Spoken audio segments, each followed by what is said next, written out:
Ladies and gentlemen, welcome to the Vandy Sports Podcast. Here's your host, Chris Lee. Commodore fans, on your feet. It's time to anchor down. Welcome to the Vandy Sports Podcast presented by Dr. Jody Jones, DDS. We're part of the 440 Sports Network. I'm your host, Chris Lee. Our guest today, Luke Wyatt. We will talk Vanderbilt baseball and mostly about the single game win over Louisville on Tuesday night and the upcoming series with Florida, pitching issues, all kinds of stuff. Anyway, we hope you enjoy today's episode with Luke Wyatt. Luke Wyatt joins me. It is Wednesday morning. Vanderbilt has beaten Louisville in baseball the night before in a crazy game that went 12 innings and used more pitchers than I can count. Actually, I can count. I think it was 21. So we got a lot to talk about there and wherever else this goes today. Luke, thanks for joining us. Good morning, Chris. Yeah, it was a good win for Vanderbilt. Louisville, and you could tell by the way who they started last night. I think they viewed that as a critical game they needed to get. It didn't happen for them, but that was a good win for Vandy. I guess they're top 30 RPI. So. I think they're as good as maybe four SEC teams in our league. So it's a good win. It took a lot, 9 pitchers, and we had waiting as an emergency pitcher. But good ball game to watch. Enjoyed it. Got to see every pitch. And I'll tell you what, David Horn is my take from the game. It looks like that may be an arm you're able to rely on for a couple innings now. Yeah, let's start there, and then I'll go to some other things. I think you're right. David Horn was a kid who I think was listed as one of the top 50 freshmen in the league by D1 Baseball. Of course, he's had, I think it was an appendix issue, maybe, and has missed most of the season. And sometimes when you miss a lot of the season, it's a little hard to get back, but he's back now, and I don't know if people watch the game or not. Like, if you look at the box score, there were some walks and things, but A, I thought the strike zone was tight, and B, I thought he did a good job of pitching around things and players and not leaving the ball out there to get hammered, although there were a couple long foul balls. But I guess I'm getting at the same thing you are, that if you watched it, you were pretty impressed with how he threw, his body language. He looked confident, and I think you're right. He does look to me like an arm that can be used going forward. Yeah, Chris, I'm trying to figure out, and I'm going from the worst case scenario. If there's something going on with Carter Holton and we don't have him, I'm trying to figure out who the 10 guys that you can rely on when you get to a regional. And he's definitely one of those 10 now. The next thing we have to solve is to figure out Carter Holton's situation. We talked about this, Chris. This team has been pretty consistent all year long. What could derail them? And health is a concern. I know everyone has health concerns. I get that. But that's the one thing that we've been fairly, except for a few pitchers, we've been, everything's worked out okay for us. But now, with this Carter Holton situation, I don't have any knowledge of exactly what it is. I know they checked him out yesterday. He stayed back. Got to hopefully get him right. If you get him right, man, those 3 guys going into a regional, I feel great about that. Yeah, and I did mention this in another podcast. I don't think it was one I did with you, but the thing is, if Vanderbilt hosts, and I'm almost certain that it will, that Friday night game, now you may face an ace in the other dugout. That's what you want. You don't want a 4 that's got one really good pitcher and you see him for 8 innings. That's your nightmare. Right.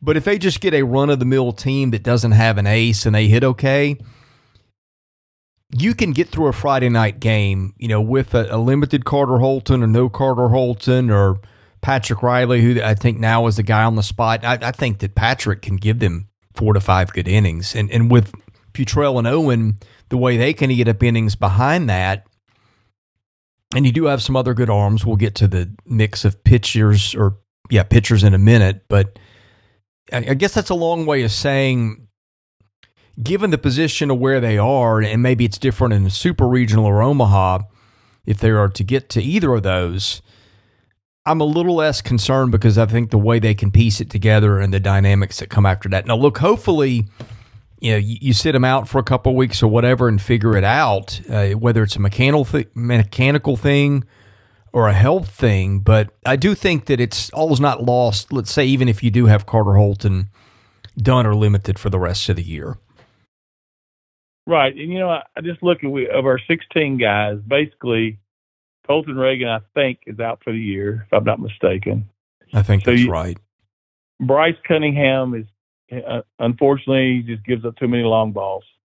I mean, he is a home run waiting to happen, and I hate that for Bryce because I think he has good stuff, and I think he will become a good pitcher at Vanderbilt. And then you got the wild card out there with Dukanich, but the more this goes on, it's been, 2 months since he's pitched? I don't know what to think about Dukanich anymore because you can't throw a kid out there when the tournaments start. I mean, you can in the SEC tournament, but if he doesn't pitch in the next 7 games at some point, maybe against MTSU, I'm not so sure that we can count on him for anything. Yeah, I mean, I still think you can probably go Owen and Futrell for a dozen innings between them, probably more like 13 or 14 if things are really on the line. And if you can get 5 out of Riley, you can piece it together the rest of the way. But I'm going to switch gears on you a minute with Maldonado. Mm-hmm. I'm wondering if he's got some kind of an issue or is on some kind of a account, because you'll notice the last 3 weekends, they have been very sparing in their usage with him. You're thinking, well, he pitched Friday, he'll come back Sunday. He doesn't. I don't know if that's just to try other things. And last night, he pitches an inning, then he comes out for Horn, who gives them, 3 from that point on. That's an interesting thing to watch there, too. Well, here's what I think, and this is just 21 years, and knowing him the way I do, his personality and the way you do, Tim is such a big picture guy. I think he realizes that, look, we're a couple wins away from being able to play all the way to Omaha at home. So that's the only thing out there that we really have to worry about. And I think he feels pretty good about that. Not that he would ever go out with an intent to lose a baseball game, but to get people ready, I think that's what it is. I think he's trying to get to what I just spoke of. Who are those 10 arms that you're going to be able to rely on in postseason? Because you got to narrow it down. You really do. And, last night, the only 2 pitchers that struggled, J.D. Thompson did, but I'll be honest with you, I felt like he got squeezed pretty bad. That was a tight zone, Luke. Tight zone. Now, on the other side of the coin, J.D. has to adjust to that, but he's a freshman. So anyway, and then Bryce pitched poorly. But besides that, everyone else did their job. And I just think that Corbs is looking at the big picture and worrying about winning the war instead of battles. I'm wondering if they were saving Anderson for maybe Friday also. I didn't realize this. Anderson has pitched 11 1/3 innings. Now, he's walked 11 guys, but he's not given an extra base hit up all year. No, when he throws strikes, Jack's good. He's solid. Yeah. It's just there's times when he is it's not competitive pitches at all. But, again, there's a veteran presence. Corbs talks about it all the time, older guys. And Jack's, even though it wasn't in the SEC, he logged a lot of innings in the Ivy League. And Corbs likes that. He likes smart kids. He likes kids, sans Jack Bulger. And, he loves kids like that. And I think he likes to put them in positions of pressure because he feels confident in them. Yeah, they're in a weird spot because you don't know about their 1 and their 4 starters right now, Holton and Dukanich. I still would call Dukanich their 4. That's who was supposed to be their 4 coming into the year, I think. You don't know where their health is taking them. And I'm starting to wonder if Dukanich, if there's something else other than a hamstring, because 2 months is a long time to be out with a hamstring. And I mean, I say that's an injury that does linger and gets re-aggravated. So maybe that's all there is to it. You've got Grayson Moore. Did Grayson Moore pitch last weekend in Tuscaloosa? No, he didn't. He pitched an inning last night, but no, he didn't. Okay, I didn't. I was. My son had a game And so I had most of my focus on that until I got home, I think, in the ninth. And I was watching a little bit here and there. No, the only two pitchers that struggled were Bryce and JD. Okay, so I didn't realize Moore had pitched an inning last night, but that makes sense. He had a scoreless inning, yeah. Yeah, because I think he can help you too. Schultz can help you in spots. I think Schultz might be a guy that if you get to Omaha is more valuable there because of the longer fences, because that's really been the only issue he's had is just home runs. It's because his fastball flattens out sometimes. He leaves it right in the middle of the plate. And, and these guys nowadays with those bats, and they're just not missing them anymore. Yeah. Same thing with Leboke. Yeah, I think Leboke, they figured out, is just a one-inning guy or two-inning max guy. I think at first they were hoping he could be a starter or a guy that could come in like Patrick Riley's done, and if your starter has a bad night, can come in and get you 6 innings. But I think that's not Sam right now. I think Sam's more of a one or two inning guy. Well, I think you have to feel good about how that went because I just thought coming in, that's a tough game to win because Louisville is right now not going to make the NCAA tournament. It's got to win a lot of games between now and the finish line. And Louisville's really good at home. By the way, Louisville is 44, I think, in the RPI this morning, or at least it was at, man, there's a big discrepancy. Warren Nolan's got him at 36. I think D1 had them. Let me check this. D1 and Warren Nolan often have different RPI numbers. Let's see. I'm sorry, Louisville's 35. So that is a good win. It's not a top 25 win, but Louisville is this year 21-8 at home, 5-11 on the road, 3-0 neutral. But Louisville goes to Virginia this weekend, then has Florida State to finish, which it needs to sweep. And Louisville is, 9-15 in the league? So maybe barring winning 2 at Virginia and maybe sweeping Florida State, man, that's a tough road to hoe. Well, the one thing going in their favor is Florida State for the first time in 4 decades probably is not going to make the tournament. Yeah, 19-28. Right. Yeah. So it does nothing for your RPI, but it gets you the conference wins you need. Correct. Yeah, because that would put them, like you said, with 14 conference wins if they did what you said. Yeah. Okay. Yeah, I thought that a team with its back against the wall that plays well in that park, a rivalry, I just thought there were too many things going against him to expect to win that game. So winning it the way that it did with the come from behind and hanging on in extra innings and fighting through some tough pitching circumstances and putting together enough runs and leaving guys on base, everything they did, I thought that was a win that had to give them a little bit of a lift. Well, what excited me about the win more than anything was, okay, we take the lead on the Parker Nolan solo, and then they come right back and tie it. But and then they had the winning run at second base. We stop them there, come back, and battle through, and then have the big inning to get the 4 runs up. That's a good, resilient team that can do stuff like that. And there's not a lot of teams out there that would do that on a midweek game. If the other team came back and then all we have left to pitch was, at the time we thought Horn, who his last outing was not good at all. You're thinking, well, we got to ride Horn the rest of the way. The prospects didn't look good, I'll be honest with you. But to come out and have that big 4-run inning, and I think didn't they start their Friday night starter? What was that correct, or had he just been a starter? They started their closer, and then they pitched 2 guys who've made multiple ACC starts, which tells me how important that game was to them. Right, and they needed that one big time, and that's what makes it with the Vanderbilt win so much better. I tell you, that's like almost like a conference win to me. It really is, because when you take into consideration their situation at their place, and they're playing with a must-win situation almost. It's just tough to beat a major team in its park right now. I mean, it's winning on the road's always been tough, but you look in the SEC in particular, it's some of these teams that, Georgia's almost unbeatable at home right now.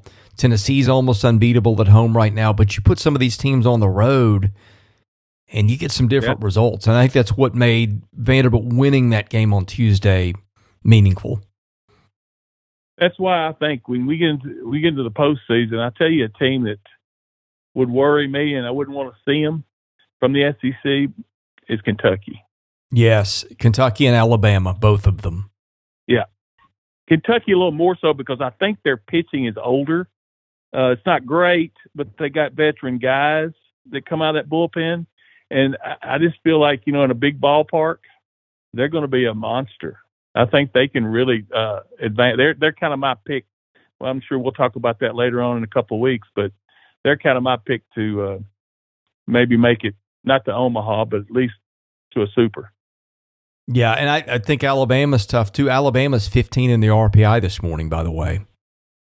So that's good for us, actually. No one else in the league lost last night. I think there were a couple of rainouts, so everybody won their midweek game this week. That's different because last week I think we had 4 or 5 teams lose their midweek game. Yeah, it was a bloodletting last week. This season of the Vandy Sports Podcast has been made possible by my friend Dr. Jody Jones, DDS. When it comes to general or cosmetic dentistry services, Jody is the best in Nashville. Just check out his client list. It testifies to that. He sees movie stars, music stars, athletes, coaches, you name it. Jody is the dentist of choice for stars in Nashville, but he sees regular folks like you and I as well. What people love about Jody's office is the ambiance. It's relaxing, it's friendly. Someone described it to me as a tooth spa. Whether your needs are general or cosmetic, go see Jody today. Call him 615-270-2322. See him at 55 Music Square East, not far from downtown or the Vanderbilt campus. Jody is a former Vanderbilt football player and a huge Commodore booster, so go and talk Vandy sports with him while you're there. Go see Jody Jones today. Thank him for his support of this podcast because without it, this season would not be possible. Chris, switching gears, if you don't mind, on the other side of we will talk about guys that are hot or who are slumping a bit. RJ Austin, to me, has really hit a wall. I don't know what he is statistically, but he's down to 260 and striking out a bit more than he was earlier in the year. Shrek had his first 0 for 5 in recent memory, although he did get an RBI and walked. But I'm not really worried about Shrek. I like the fact they gave Maldonado an eye off. I liked that. I like the fact that I did like Polk and Hewitt as DH in left field. And both catchers played. Troy Laneve's the only one that really I was hoping to get in at bat last night. Him or J.D. Rogers, and neither one of them got in the game. But I'm really excited about it. I think, Chris, we talk about it. We're now counting our neutral site games. I think we're 12-8 in the 20 games we played away from Hawkins Field. That's probably about as good as anybody. Yeah, I mean, in terms of major college teams, it's up there. Like Arkansas, I'm looking is 8-8 away from home. South Carolina is 11-8. LSU is 12-5. So LSU also caught kind of I feel like LSU caught the easy end of the schedule. I mean, there's no easy end of the schedule in the SEC, but they don't play Florida, Vandy, Missouri, and let's see, they played at A&M, at South Carolina, at Ole Miss, at Auburn. I mean, I'll take that back. That's not easy. I don't think it's easy anywhere. I mean, even Missouri was hard to beat at home at first. I got to be honest with you. The only team right now that I wouldn't mind playing is Ole Miss because I think they may have thrown it in. But everybody else, even Mississippi State, although their pitching is just so poor, it's hard for them. But they're going to score some runs. But, isn't it wild that the two Mississippis will probably be the two that don't even get to Hoover? Oh, I know. That just tells you so much about how tough this league is. It's unbelievable. If you have a hiccup, people are going to pass you by. Right. That's why I think, I saw a couple of comments, and I don't want to throw anybody under the bus. But I saw a couple of comments on the board, Chris, that just really disgusted me, berating Corbin and berating the team. And I'm like, guys, come on. Do you realize how lucky you've been as a Vanderbilt fan to have a program that's been so consistent for the last 20 years, 21 years? My goodness. Yeah, and I posted in that thread, I said, whatever gripes you have, fine. It's a message board. That's what it's here for. But there's Sure. And some people kind of fought back on this, said, oh, well, they'll just pick up and they'll get another great coach. And what? No, there are coaches a lot of times are commodities, but there are certain guys that are at the very, very, very top of their profession that are not. And he's irreplaceable. I don't care if they go out and get the best coach in college baseball, whoever that is. He's not going to do, if they make the change today, the next 20 years, what Tim Corbin has just done. There's almost no way. No, that's like saying the next person at Alabama in football is going to win like Nick Saban did. It's not going to happen. How did they go for Ray Perkins when he replaced Bear Bryant? I mean, that's almost the way it always goes. Yes, they get a good coach. Yes, the job's attractive, but he is a one of one. Yes, he is.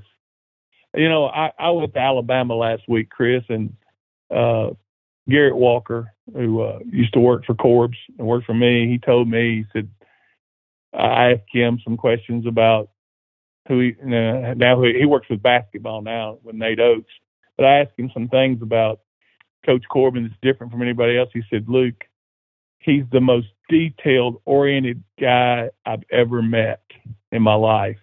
He never misses a trick. He never misses anything that goes on, from did someone drop trash on the floor to did someone miss class. He just doesn't miss a trick. And he said he said I learned more from that man working for him than I did any two coaches. Yeah. That sounds about right. All right, Gainesville this weekend. By the way, the first game, I don't know why this early. Friday's game starts at 4:30, which will be nice. That might have a little bit of a night in that case, although who am I kidding? I'll be watching the rest of the league. But, yeah, what do you make of that series coming? Because that's always a tough matchup for them. I think they're the better team, but to me, I think if you can say take one of two and get out of there with a chance, against Arkansas, although Arkansas, when it gets to Nashville, will be getting a lot healthier, but Arkansas plays much better on its home field than it does on the road. I guess that's a long way of saying I feel like if you can get one out of two at Florida, I'd be okay with that if I'm Vanderbilt. I mean, of course, he's not going to think that way, and anything above that would be tremendous. Yeah, I think, or if you disagree with this, I think if we win one against Florida and two against Arkansas, we're hosting all the way through. You're right where you want to be. That's correct. The middle game I don't think matters, win or loss. I mean, it'd be fine, just adds to your win total. But I don't know that it would hurt you if you lost it. Maybe it would. I don't know. But I don't think it's going to keep us from hosting.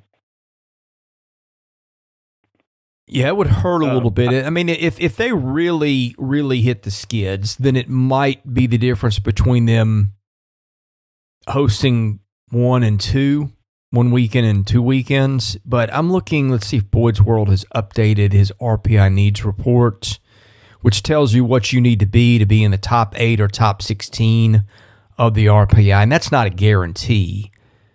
But let's see. Okay, so this is before last night. They had 4 home games, 4 road games. That would now be 4 and 3. To finish in the top 16, they needed 1 win somewhere. So they're already, barring whatever happens in Hoover, they've already clinched a top 16 RPI, and they need, let's see, it said 0 home wins, 4 road wins, 1 home win, 3 road wins, 2 home wins, and 2 road wins, or 3 home wins and no road wins. I guess that's all because you face Arkansas is where that discrepancy comes in. But anyway, they needed 3 to 4 wins, and they just got one of them. So now you need 2 to 3 more wins to finish in the top 8 of the RPI heading into Hoover. Which it could change there, to be fair, but if you go 20 and whatever and win the East, you're going to get a national seed. Yes. Oh, yeah. I mean, and right now South Carolina has hit the skids, so South Carolina's hurt. Yeah, I know. I look at right now who's basically the top 8 would be the top 8 seeds, and I think we would be right now 4th or 5th. 4th is what I've got. Yeah, that's what I'm thinking. Behind Arkansas, just barely behind Arkansas, and like you go 3-3 and take the series from Arkansas, and maybe you're the 3. Yeah, that's going to play itself out. The Florida. Get back to the Florida series.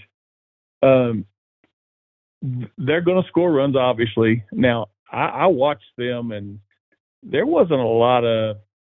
And I say this, and we'll go out and get beat 20-0 every game, but there sure wasn't a whole lot of spirit, I guess you could say, with Florida. Those couple of games I watched, it was like they were kind of going through the motions those last couple of games. Yeah, that felt like Tennessee too before Knoxville. Yeah, it did. You're right. Yeah, and like you said, the difference in home teams and road teams.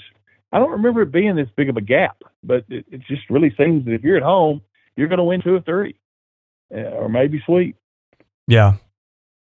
I'd like to go back and look at that, Chris, maybe at the end of the year, how many sweeps there were this year compared to last year. I just feel like there's been so much more of that going on. I'm trying to look at dimensions. They changed the name of this ballpark. It's the Condren Family Ballpark. In Florida? Let's see dimensions. Because I feel like they play in a bandbox. I don't know that. Yeah, I mean, the Florida hits a lot of home runs. And they are. Yeah, let's see. It is, 330 to left, 380 to left center. Okay, maybe this isn't what I thought it was going to be. 400 to center, 380 to right center, 330 to right. It's pretty standard. Yeah, but that's deeper than a lot. Yeah, it is. But now you get a lot of breezy stuff down in Florida. You get some winds that kick up, I mean the ball will fly out of there. But I will tell you, the Caglione kid, most of his home runs are no doubters. He doesn't have many walks. That kid's amazing. And he does not walk. No. That's the reason why you pitch him away. And if he happens to hit one out to left field, that's fine. Right. They have hit 48 home runs in SEC games, which leads the league. Swing it every time. Yeah. You got to figure, and them or Tennessee, I would think, would lead the league because of the park Tennessee plays in that we've talked about a ton. Yeah. Tennessee's hit 40. Tennessee hit 4. Tennessee hit 4 or 5 more last night against Austin Peay. Yeah. Excuse me, by the way, we had a little bit of a delay there, so we talked over each other without meaning to for a minute, just to let people know. Yeah, I feel like last night was a good test for Florida. They've already been to Knoxville and been through all that, everything that comes with that. So I would think that they're playing a team that until Tennessee came along and rose to power, this was the team that always kind of got in their heads and rattled them and did things to them that nobody else would. Tennessee is definitely that team now, and Tennessee owns the series right now, or owns the rivalry at the moment. But, yeah, I feel like having been there and having been to Louisville, probably what you're going to get down there, maybe a little tamer than what you've been getting in the past. Having said that, Florida may decide what's at stake here, and they get an energized Florida just like Vandy got an energized Tennessee. But it has always been that kind of an environment where they just had issues with the way that Florida played them and the trash talk and all those things that comes with playing Florida. You're right. Now, Tim has losing records against 2 teams in the SEC. Florida's one of them. I think he's like 31-37 against them. and then Texas A&M on a much smaller sample size. Besides that, he has a winning record against everybody. So that being said, you're right. This is a tough place for us to play. Always has been, always will be probably.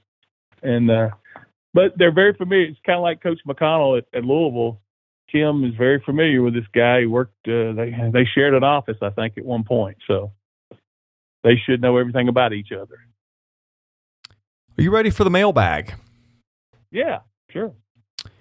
Okay, the mailbag is sponsored by Sutherland and Belk, a family-owned injury law firm. If you or a loved one has been hurt in an accident, Taylor or Russell to call 615-846-6200.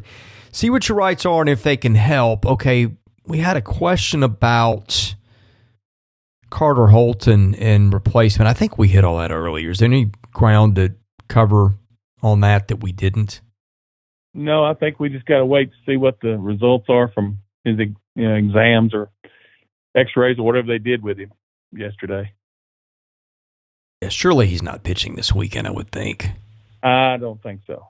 I think the earliest you would see him would maybe, if they want to test him, would be against MTSU next week. I don't think he pitches the rest of his. Here's a non-question, but it's pretty funny. Pepperdor says, "This is my official statement. I'm withholding my what's up with Davis Diaz question from this week's mailbag." He had a nice game last night.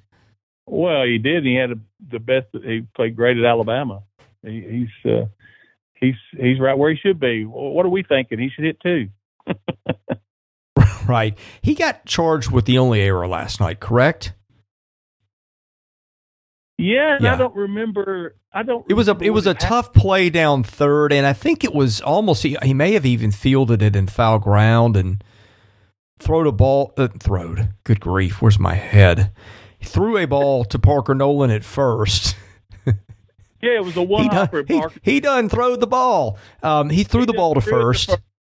Right, and it bounced, and Parker I thought could. I mean, I say that. I think that might have been when I was catching on the phone between innings or something. But I remember thinking that was a little bit of a tough error. You've seen hits go for much less.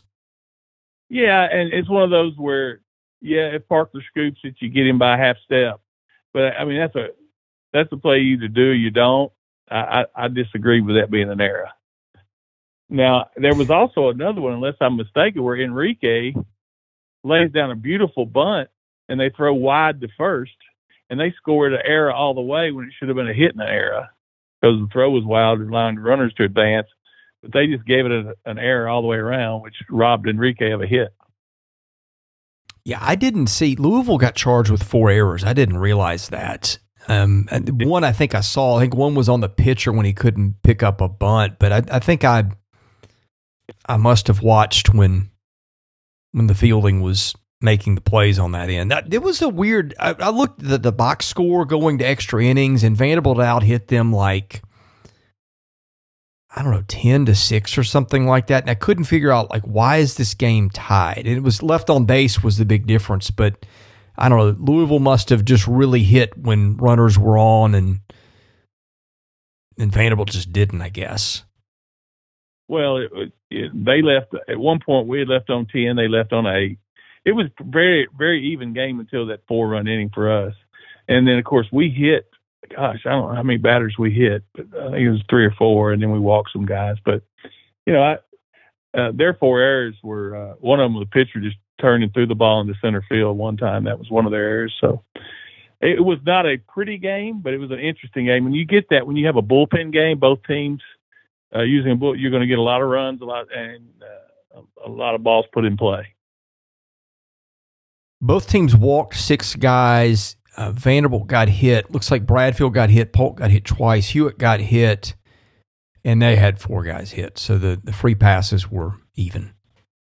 Yeah, it was a 4.5-hour game, a 4.5-hour game. Yeah, a lot of stolen bases, too. Bradfield got 1. Hewitt got 1. Had the Knapchick kid stole 3. Benson stole 1. But, man, they stole 6 bases last night on Vanderbilt. I didn't realize it was that many. Bolger threw out one attempt, threw out one guy. That was it. Yeah, and then they made the defensive replacement late. So now that'll be interesting to see how they catch this weekend. Yes, Espinal's at bat last night wasn't good. Missed the breaking ball twice, swing and miss. But he's just, gosh, defensively, I love him behind the plate defensively. Even the last out of the game, I don't know if you were watching, but it was a strike him out. The ball rolls away toward the on-deck circle, toward Vanderbilt dugout, and he just hoses the guy out. I mean, I was thinking he was going to reach. Oh, I was too. When that ball rolled away, I thought this is about to be a runner on first situation, and we're gonna be up a little longer. But that's not the way it went down. Florida has stolen, by the way, 25 of 30 bases. I did not realize the Gators ran that much. That's in league play. Right. Georgia was. Did you see what Georgia did to Tennessee this weekend? And see, I think if you're Vanderbilt, that's what makes that weekend sting a little bit more. Is Vanderbilt was unable to get guys on and do what I think gives Tennessee trouble. Yeah. Georgia stole, I think, 5 or 6 bases in a game. Like, I was watching the SEC stats for a while. Like, the first 3 to 4 weekends of the year, they didn't even attempt to steal. No, Chris, here's the best stat. And I don't know the kid's name. I think it was the second baseman. He had 4 stolen bases on the season. He stole 4 in that game. Yeah. Was that Murillo or is that the shortstop? I think it wasn't the shortstop. It was the second baseman. I can't remember. Is that no? Will Davis at third baseman. I should know this, but I don't. But anyway, now you talk about a team that was beat up with injuries. I thought Tennessee going into the series, I thought Tennessee would win it 2 out of 3. But then once I realized the injuries and the injuries that happened during that series, I thought Tennessee would sweep.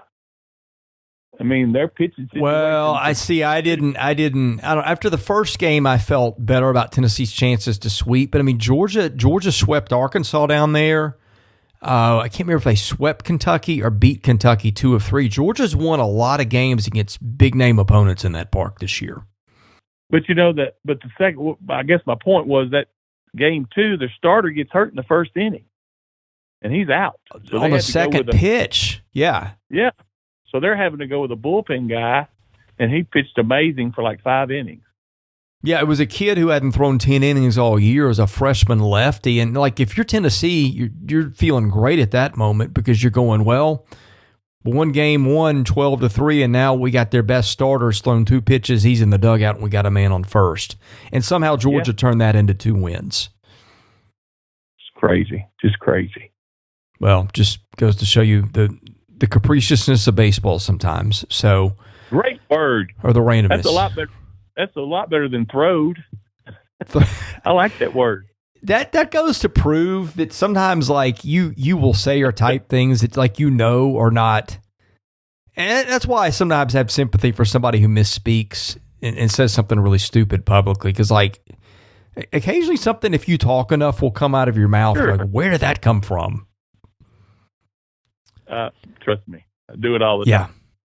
All right. This is the last one in the mailbag. View Superior says, seeing the end zones with all the demolition and site prep is truly amazing.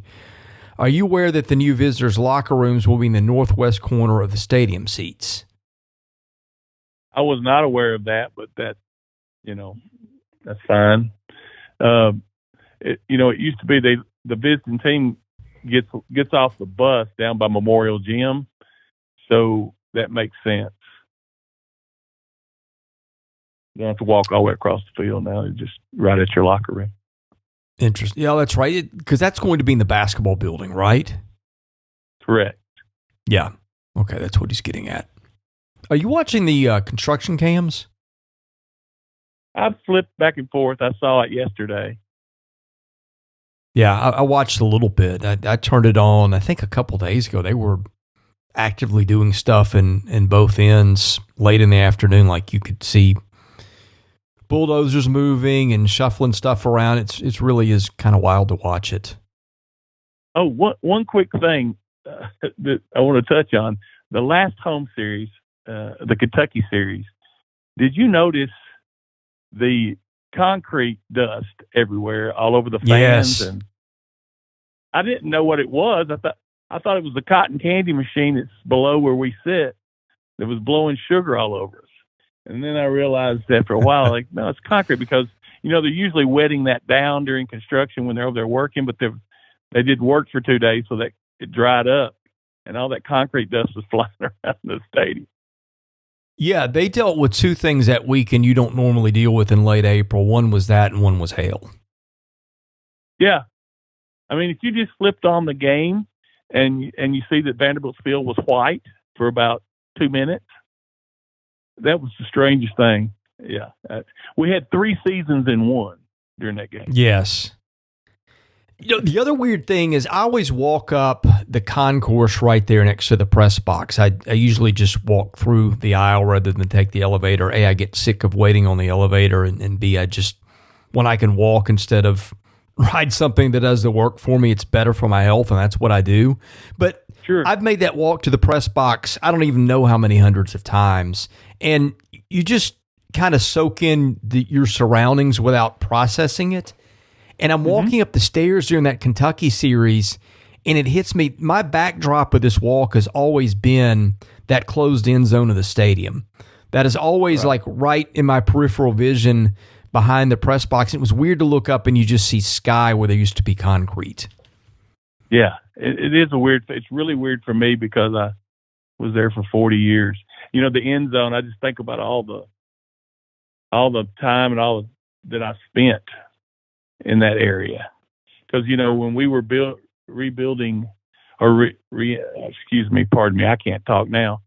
When we were refurbishing McGugin, we had to move everything to the stadium, and we worked out of the stadium for a year, or almost a year, that and trailers.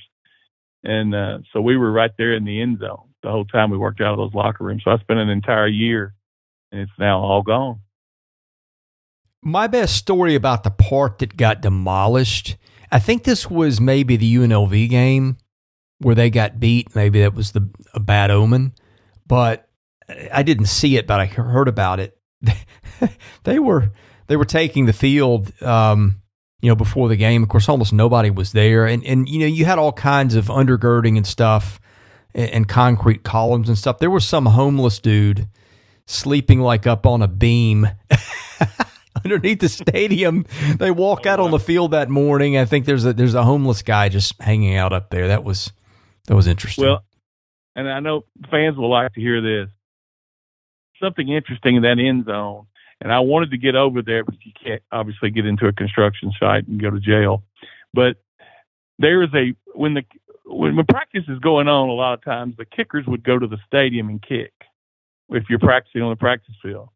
Well, there is a gap in the locker room above the locker room where footballs would go to die. In other words, you couldn't get them unless you decide. Yeah, unless you go get a ladder and climb over and all that, and then you'd have to have a ladder to climb back. There was a gap between the roof of the footballs, and I guarantee you this was going on since the 60s or 70s. When they tore all that down, there had to be a bunch of footballs that were 40 and 50 years old. Oh man, still underneath, and that would have been neat to go underneath there and see what was up there, under there. So there's probably at least a dozen of them, I'm sure, maybe more. How did a football get up there? When they kick to the end zone and they go to the stadium by themselves, there's not a manager with them, so the balls just kind of bounce around. So they would hit the end zone and then bounce up over that wall. And then they get. You're talking about the wall that's underneath the overhang, correct. Right? Correct. Yeah. Yes. Yeah. I think that was right near where they found the homeless dude. I think you're right. And so that's, yeah. Maybe he made off with the footballs. I don't know. Yeah. You never know what's going to come up on the podcast. I know. I love it. Yeah. Any parting thoughts before we end today? No, we just got Florida. I think I'm with you. Get one of those 3, and you're still on track to do whatever you need to do. Yeah. I think we'll do that. I do think we'll get one at least. Luke, appreciate you joining us. We'll catch you next week. Thank you, Chris. Thank you for listening to today's episode. We thank our presenting sponsor, Jody Jones DDS. We thank our other sponsors, Sutherland and Belk and MyPerfectFranchise.net. If you're interested in sponsoring this podcast, and that's how we make this work, please email me at chrisley70@gmail.com. We also ask that you subscribe to our website, vandysports.com. That is $99 a year. You get things there that you don't get here. And of course, please rate, review, and subscribe where you see our podcast. That helps us get noticed. Be sure to follow us on Twitter at vandysports.com. Follow me at chrislee70. And finally, subscribe to our Vandy Sports YouTube channel as well. Thank you for listening to the Vandy Sports Podcast, which is part of the 440 Network. I'm your host, Chris Lee. We'll catch you with another episode coming very soon.